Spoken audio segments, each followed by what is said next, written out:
This is in the Daily Mail last year. The robo-warrior. I mean, this is how dehumanized the police and the military will become. In the Project for New American Century report, they talk about using pharmaceuticals to increase the capabilities of the military by reducing their requirement for sleep, by literally reducing fear, by reducing the requirement on logistics like food and water. It's no surprise that the American military are creating atrocities because they've had the humanity drugged out of them. But there was a lighter side to this, because under that report, it said, "Heaven is in Devon for the great escapist." So I'm all right, Jack. There you go. Even the Sun, and this is Rupert Murdoch basically taking the piss. You know, the Sun is allegedly read. I use the term read loosely, of course. But the Sun is allegedly read by 13 million people in this country. How many get beyond page 3? I don't really know.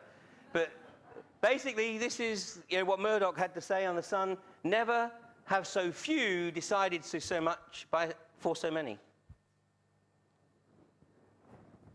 And Trevor Kavanagh as well, who's the political editor of the Sun, basically ran an article that said, "Wake up! Wake up! You're sleepwalking into an EU state." But he knew damn well that nobody would actually respond to that. They just want to test how dumbed down everybody really is.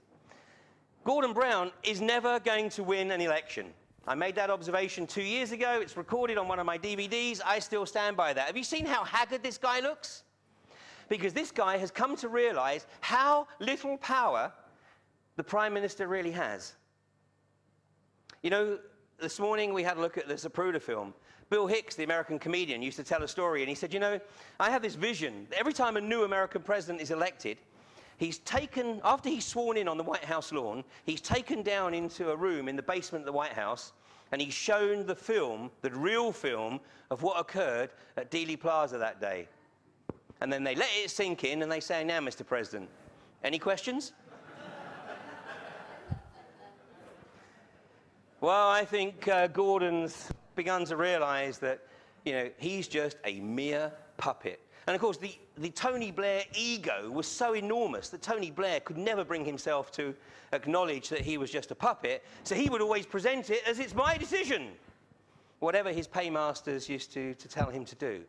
Gordon is from slightly different stock, and he's finding it very, very hard. So consequently, he won't win the next election. Princess Dave is being groomed to take his place. The New World Order, it's a phrase that, we band around a lot. What does it mean? Well, there's not one organization that represents the New World Order. It's a very, very complex web. And it even goes into those organizations that you might think are actually countering their agenda. It's called controlled opposition. The Georgia Guidestones mysteriously appeared some 25 years ago now.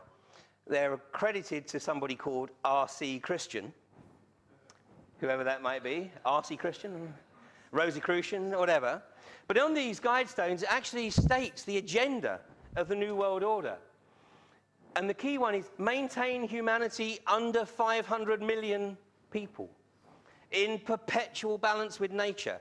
Now, 500 million is 1 or 2 short of where we're at right now, because we're at about 6.5 billion. So effectively, what they're advocating is that the population is reduced by effectively about 85%.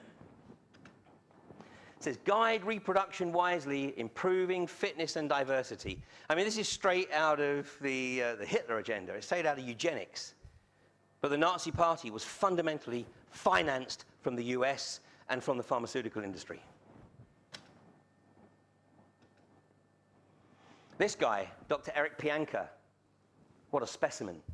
Professor of zoology. He gave a lecture at the University of Texas almost exactly 2 years ago.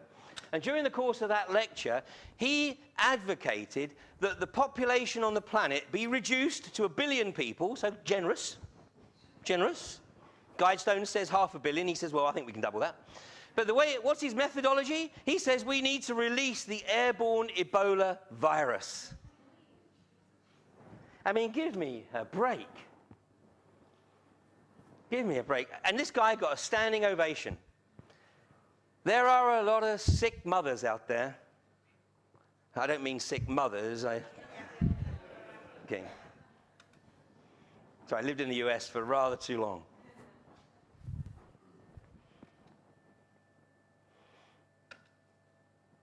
Today it'd be good? Here we go.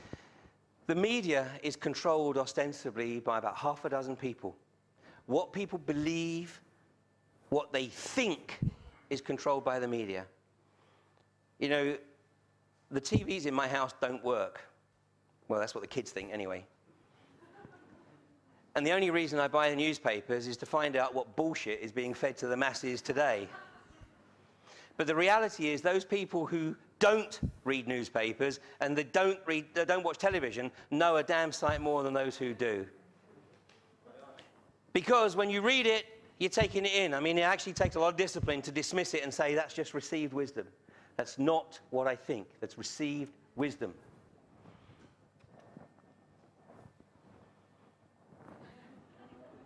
I mean, it's absolutely the case. I mean, in the US, it is outrageous. It is completely outrageous. And, you know, many families in the US, including my relatives, my wife's from Texas, they have the TV on from the time they get up in the morning to the time they go to bed at night. There's one in the kitchen, there's one in the living room. And, you know, when I go to stay with my relatives, and it's really tough duty because they all think George Bush is doing a good job. Oh, man, I tell you. Anyway, I literally, if somebody's talking to me, I have to go and sit next to them because I'm not used to dealing with this background noise. So when people talk to me across the room, I can't hear what they're saying. But, you know, this stuff is going in subliminally the whole day. And it's crap. But, you know, we're not much better either, are we? There you go. I mean, the smartest thing you do is get rid of it completely. Get it out your house. And when they come round, questions later, tomorrow. When they come round, you just tell them, I don't have TV, or if I have a TV, I'm only using it for DVD or for video or whatever. But you don't watch the TV. And believe you me, the soaps, look at the agenda of the soaps. In EastEnders, everybody's aggressive. They're at each other's throat all the time. You know? Of course they do. The other control is debt. And it starts with the students. This government says that more young people have had the opportunity to go to college under our government than any other previous administration. Well, fundamentally, that's not a lie. But the purpose of getting them to go to college was to get them into debt. And what do? They go and study bullshit degrees that mean nothing, that they're never going to be able to use, but they're in debt. It's brilliant. And then, of course, you know, over the last few years, you know, we've had the phenomenal ramp up in house prices. I mean, 2 years ago, I was saying, guys, if you are thinking of moving any time in the next sort of 7 years, sell your house now. It's all right if you're there for the long term, it doesn't matter. But if you're looking at the short term, the market had to crash. You can't keep pumping fiat money into the marketplace and expect it to continue. And of course, it's happened. You know, and I mean, what did I see? That, you know, an average of 4 families are going into bankruptcy every day in this country now. It's deliberate. It's another attempt to wipe out, effectively, the middle classes, exactly like Hitler did in 1930s. I mean, get yourself out of debt. Do whatever it takes. Get yourself out of debt. The other side to that is debt's only a problem if you let it be. So if you have the capability to completely ignore the debt psychologically, then that's fine too. But if like most people, you know, you feel the pressure of being in debt, get out of it. And my daughter, she graduated a few years ago, and she wanted to go traveling. She wanted to take a year out of work and go traveling again. And she said, but Dad, you know, what about my debt? I said, don't worry, it'll still be there when you come back.